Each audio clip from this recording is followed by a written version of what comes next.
Republican side of the aisle to acknowledge the mathematical problem.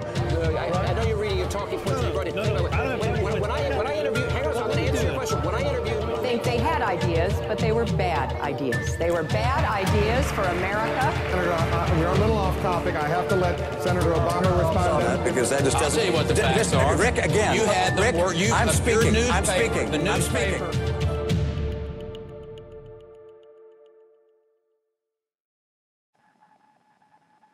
Hello, and welcome to UCTV's first political debate show. My name is Cameron Wilcox, and I will be moderating tonight's debate between Kevin Alvarez and Will Welenc. Tonight's topic is foreign policy, and the first question will go to Will. What would classify as a victory or end to the global war on terror? Do you foresee an end? What changes do you think must be implemented within our government and military to end the global conflict while also protecting the citizens of the United States? So in terms of an end to the war on terror, I believe that the war on terror involves multiple militant groups from multiple countries around the world essentially saying that they want to harm or kill citizens of the United States. And when there are multiple threats coming from multiple countries and not just one section of the globe, as in the Middle East, I believe that there's only one way in order to deal with said problem. In terms of foreign involvement, I believe that there should be military involvement when there is a legitimate threat to U.S. safety, as deemed so by the Department of Homeland Security. But I do not believe that we need to have boots on the ground everywhere that we go. The lives of American soldiers should be thought of first before, in fact, disarming conflicts. Okay, so per the rules of the debate, we will now go for a 30-second rebuttal to Kevin. Yep. Well, I think taking a step back and looking at it more broadly, I think we run into trouble when we try to think about a global war on terror having a definitive end. I think we need to look at it in a context of we need to have more consistent humanitarian efforts focused in the regions that terror is sparked. And further, we need to use the strategy of smart power already implemented under the tenure of this president and our previous Secretary of State in order to more widely recognize and address the issue of global terror. Okay, and we'll have one final 30-second rebuttal before we move to our next question from Will. So I do agree with some of the points that Kevin made. However, when he talks about the current administration, what I believe is that the Obama administration has been a little bit too light-footed in terms of what they believe to be the solution towards the war on terror. I believe that we cannot allow Russia to bomb Assad's soldiers when Assad's soldiers are also helping to defeat ISIS. And I believe that we need to be stronger in terms of policies against Russia, in terms of sanctions, and also sanctions against Iran. Okay, thank you. Next question will be for you, Kevin. When it comes to foreign policy, many of the issues this country faces, ranging from globalization and homeland security, seem to be hard to address while staying within the boundaries of the Constitution.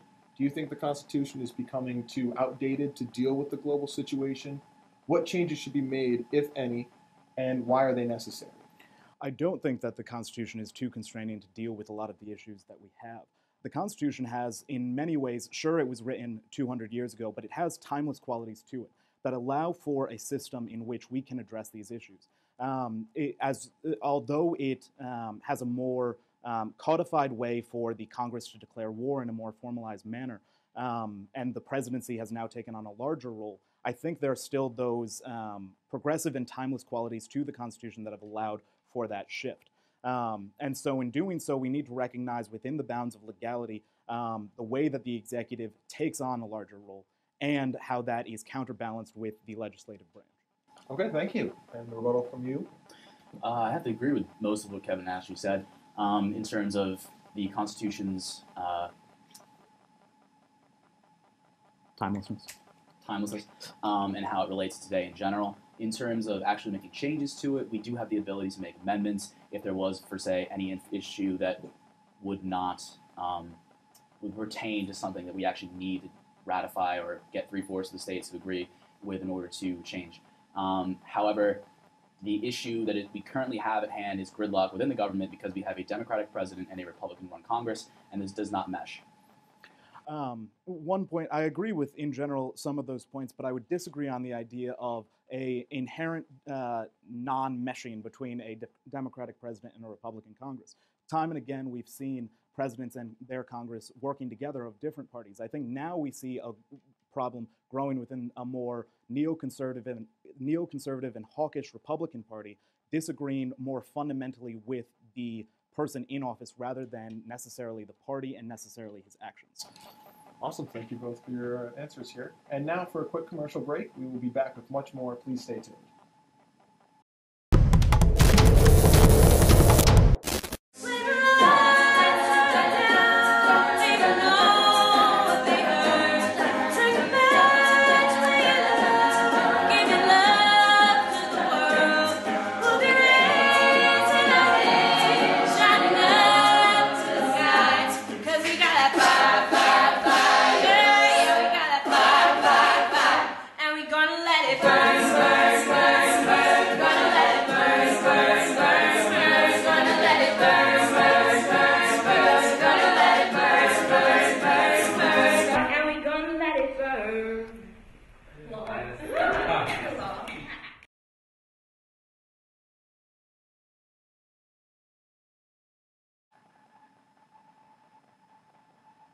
And we're back. We're going to continue with our first question after the break for Will. Will, with various nations continuing to expand in size both militarily and economically, such as China and India, and other nations such as Iran getting closer to nuclear weapons, what is the right direction for our military to be taken? Should the U.S. military grow in size, follow a more offensive strategy in certain regions than defensive? Do we need to make our presence felt more in developing regions such as Asia and the Middle East? Well, I believe that in terms of our military size, that we need to continue to fund our military as well as we have. I believe that these sequester cuts that are being put in because of President Obama on the military are not in the right direction. On top of that, I believe that this should not be a military intervention option. It should be more of a diplomatic solution. In terms of what President Obama and the Congress passed in the Iran deal, I am not for the Iran deal, and neither is the most Republican Party. They believe that it gives too much power back to Iran, that it takes off over $150 billion worth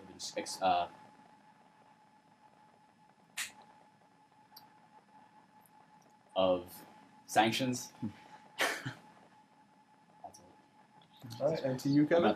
Well, going with the Iran deal, actually, I would use that as a good example of what we should be doing going forward. The Iran deal essentially gives the United States its strongest position ever in the region, in which it got Iran to agree to reducing its uranium stockpile by 97%, by not being allowed to enrich their uranium more than 3.67% when you would need 90% for them to ever create a nuclear bomb. And that came by the strategy of smart power, the combination of hard power, military and economic, and soft power, which is the negotiations and diplomacy. And the combination of those two used over the last few years have successfully put the United States in a much stronger position. Okay, and one final rebuttal from you. Citizens in Iran continue to make chants against the United States, saying death to Americans. They continue to force Israel into a corner, and as an ally to Israel, the United States has to take a strong stance against Iran. Okay. So moving on to our next question for you, Kevin. It seems as if when it comes to foreign policy, everyone has a different idea of who is the world's greatest threat to peace and stability. Who, in your opinion, is that threat, and what steps should be taken by the international community and the United States to halt the danger? I think I don't have an answer to that question because I don't think that there is a single entity that is our greatest global threat. You'll see over the years it will always change and there will be that boogeyman. Iran was the boogeyman for a time, Iraq before then, the Soviet Union before then, and time and again we try to target these specific incidents and get public attention and focus towards those entities rather than trying to deal with the more global view that it is a constantly changing world, that we need to be constantly vigilant and constantly addressing the issues as they arise. So right now we have major issues with ISIS, Iran, Russia even. And we need to, instead of trying to boil it down to a single specific threat, we need to look at it as the threat being constant and continuous. And what we need to do is focus on diplomacy, on humanitarianism, as well as as Theodore Roosevelt said, big sticks, so that we always have a strong military when those situations arise that we need to protect ourselves. Thank you. Obama? I think the United States does have one major enemy. That one major enemy is radical Islam. ISIS or ISIL is a current threat in the Middle East and a threat to all sovereign nations and democratic nations. They have murdered thousands of Christians in Syria. They have murdered thousands of non-Muslims in Syria as well. And if we do not do something in order to stop them, if we do not put troops on the ground, or do not continue to bomb them, and Russia will ensure that the United States is taken down and is not the number one world power. Okay. I would agree to the extent of radicalization is a major threat to the United States, but radical Islam is not specific to Islam. You didn't mention that ISIL has also killed quite a few Shia Muslims throughout the region because they're a largely Sunni group. And so part of the problem is this radicalization of regions that are in essentially rough positions in the region that they're in. The Middle East becomes radicalized because of the situations that they are in, and the children growing up in those regions are typically driven to the more radicalized directions. Thank you both. Now it's time for another commercial break. Stay tuned for more of UCTV's first political debate show. Welcome back. We're going to head over to our final question. It's going to be for you, Will. The more globalization spreads, the more it appears the international community needs a strong body of government to link nations together and establish order. The United Nations, the organization that is supposed to fill this role, is constantly under scrutiny for lacking effectiveness. What is your solution for the UN to take charge and become the international leadership the world needs? Do you think the UN is even the answer? What is your idea for the ideal international organization?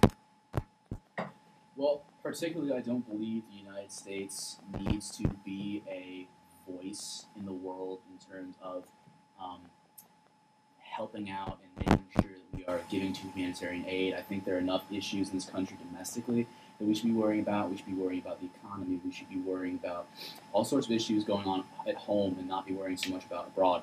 In terms of the UN, I believe that the UN has, in a way, forced us into a lot of certain situations the United States should not have been intervening in. I also believe that while we are an integral part of the UN, that the United States would do better, in fact, to not listen to a lot of what they have to say in terms of what we do with our troops and what we do with our humanitarian aid.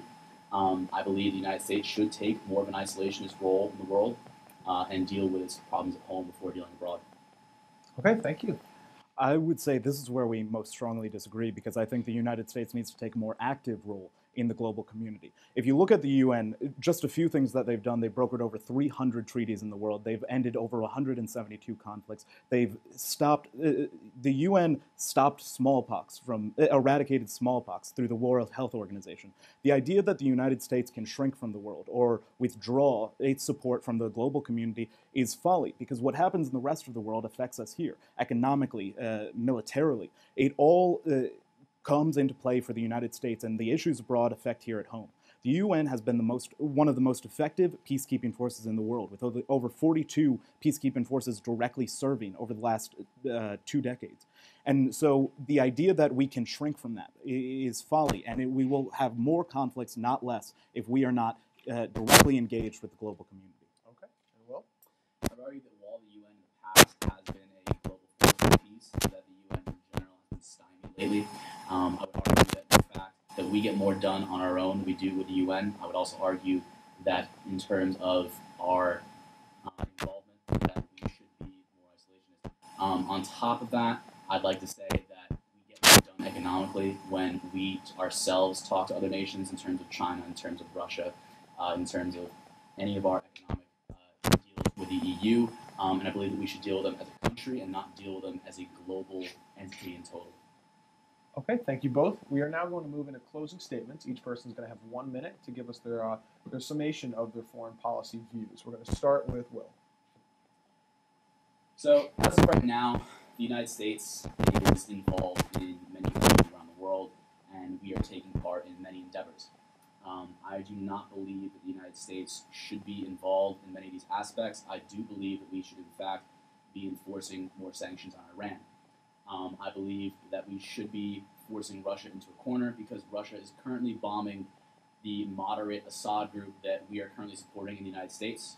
And I believe that if we allow Russia to gain more territory in the Western European world, that we will in fact incite another Cold War.